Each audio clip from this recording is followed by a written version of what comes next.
Le MP7 est une arme qui se débloque tardivement dans le jeu, et c'est pourquoi beaucoup de joueurs, déjà habitués à en utiliser une autre, négligent ce modèle. Mais en même temps, du fait de sa position en fin de liste, cette arme est entourée d'une aura de perfection.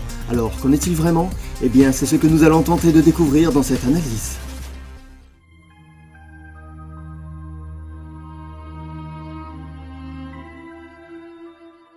Hello, je suis Ayenke, bienvenue sur mon guide vidéo.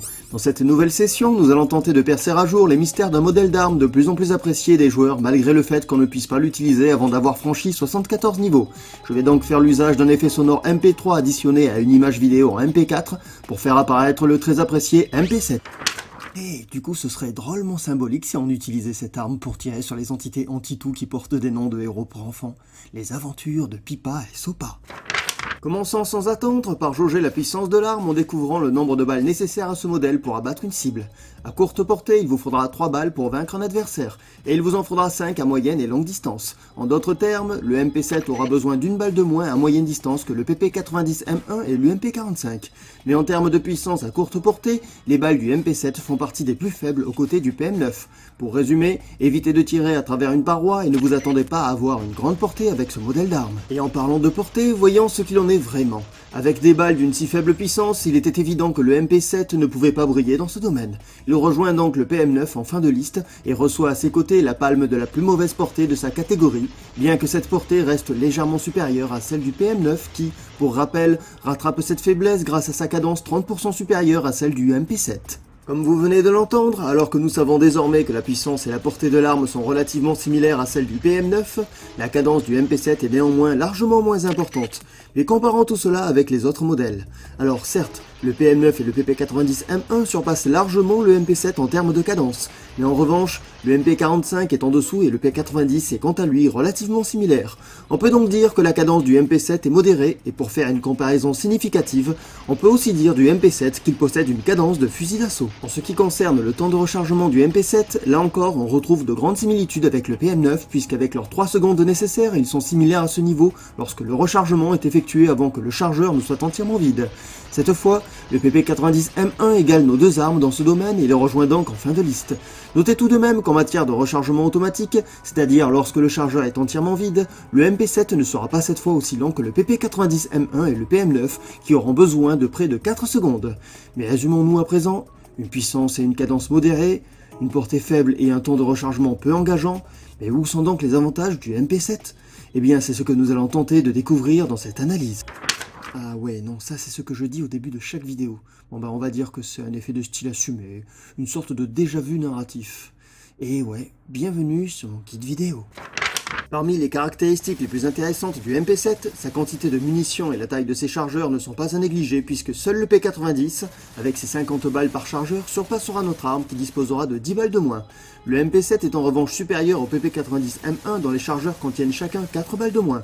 Ces 3 armes restent les plus intéressantes de leur catégorie en termes de quantité de munitions par chargeur et en réserve. Abordons à présent les derniers avantages du MP7 en évoquant d'abord rapidement son tir au jugé et son poids. 2 avantages que possèdent toutes les armes de la catégorie des pistolets mitrailleurs, car pour rappel, seul le Desert Eagle et le Magnum 44 disposent d'une plus grande précision lors du tir au jugé en mouvement, et seules les armes secondaires permettront aux joueurs de se déplacer à la vitesse d'un assaillant équipé d'un pistolet mitrailleur.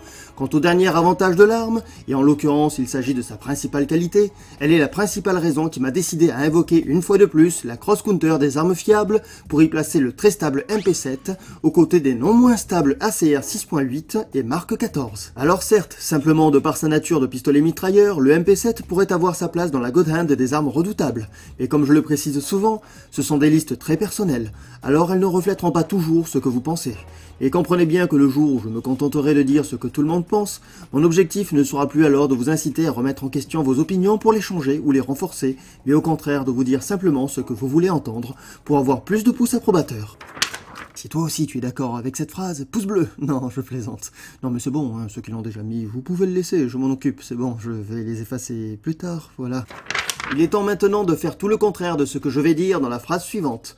Évitez de perdre votre temps à bien connaître vos armes pour pouvoir mieux ignorer leurs défauts, car vous aurez ainsi plus de chances de renforcer encore davantage sans le savoir les qualités déjà amplement suffisantes de chaque modèle. Et pour commencer par contredire cette absurdité, voyons quelle compétence d'arme sera la plus intéressante pour notre pistolet mitrailleur.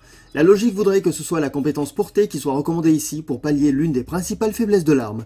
Cependant, cet atout est moins efficace lorsque la portée de l'arme est déjà faible. C'est pourquoi, même si ce choix reste sage, je vous recommanderais davantage d'opter pour la compétence accessoire qui vous permettra de pallier deux faiblesses de l'arme. Et ces deux faiblesses, ce sont sa cadence, que l'accessoire tir rapide qui n'a jamais si peu amoindri la précision d'une arme améliorera sans trop en faire, et sa portée. Car lorsqu'on doit être plus proche de ses adversaires, il est bon d'être moins facile à repérer, et en cela, le silencieux est un atout qui n'est pas négligeable. Quant aux joueurs qui aiment attirer les adversaires à eux, ils seront avisés de privilégier par défaut la compétence portée, puisqu'ils n'auront pas besoin d'un silencieux. Voyons maintenant quel premier atout conviendra au mieux à notre MP7 désormais rapide, précis et discret. Puisque la catégorie des pistolets mitrailleurs vous permettra de vous déplacer plus vite que les autres catégories d'armes principales, l'atout condition extrême ne sera pas primordial ici, bien qu'il reste un excellent choix pour les rushers qui pistent le respawn de l'adversaire. Ce n'est pas non plus l'atout pillard que j'ai choisi, bien qu'avec l'accessoire tir rapide, il peut être prudent de pouvoir se réapprovisionner en munitions de temps en temps. Alors c'est finalement l'atout tour de passe-passe que j'ai sélectionné, et si vous avez bien suivi mes explications sur le temps de rechargement du MP7, vous comprendrez que c'est là le choix le plus logique pour alléger l'arme de l'une de ses faiblesses, surtout avec l'utilisation de l'accessoire tir rapide. Quant à mon choix en ce qui concerne le second atout, c'est évidemment le fait que l'arme ne dispose pas d'une bonne portée qui a influencé mon opinion, et j'ai donc choisi l'atout Assassin. Reconnaissance vocale impossible. Veuillez formuler plus distinctement le nom de l'atout à faire apparaître. Mais tu sais bien, l'atout machin Assassin là... Atout mocassin, ajouté au deuxième groupe. Mais non.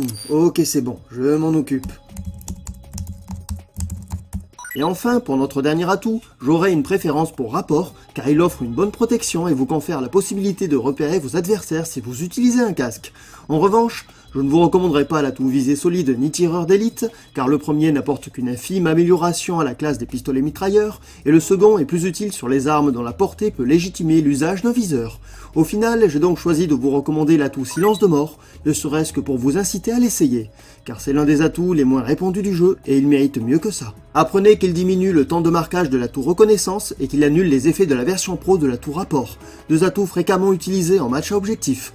De plus, il rend silencieux vos déplacements et en version pro, il annule les dégâts de chute, ce qui est encore plus utile depuis que la régénération des points de vie est si lente. Notez aussi, même si ce n'est qu'un détail, qu'il se trouve que son utilisation est encore plus intéressante sur le sol enneigé de la carte Outpost. N'hésitez pas à nous dire dans les commentaires quel atout vous utilisez le plus dans le troisième groupe, parce que finalement, c'est le groupe qui propose les 5 atouts qui se concurrencent le plus, et je pense qu'il peut être intéressant d'avoir au moins une classe avec chacun d'entre eux. Et au fait, l'atout tracker n'augmente pas la cadence des armes. Nous voici parvenus à la fin de cette analyse, et comme vous avez pu vous en rendre compte, le MP7 est une arme très polyvalente. Mais ne vous y trompez pas, ce n'est pas un fusil d'assaut et vous pourriez être déçu de ce modèle si vous vous efforciez de l'utiliser à contre-emploi sur de grandes cartes. Songez bien que la stabilité de l'arme est un privilège qui vous sera utile dans bien des circonstances, mais il ne doit pas influencer votre manière de jouer avec un pistolet mitrailleur. Pour expliciter ce que je viens de dire, lorsque vous êtes incité à la diversité, ne vous excitez pas, et pour me citer clairement, récitez simplement ceci, l'efficacité est synonyme de simplicité. La CR est une arme qui avait su conquérir le cœur des joueurs dans l'épisode Modern Warfare 2. Mais qu'en est-il de la nouvelle version de ce fusil d'assaut? La CR 6.8 est-il véritablement digne de cet ancêtre tant apprécié alors?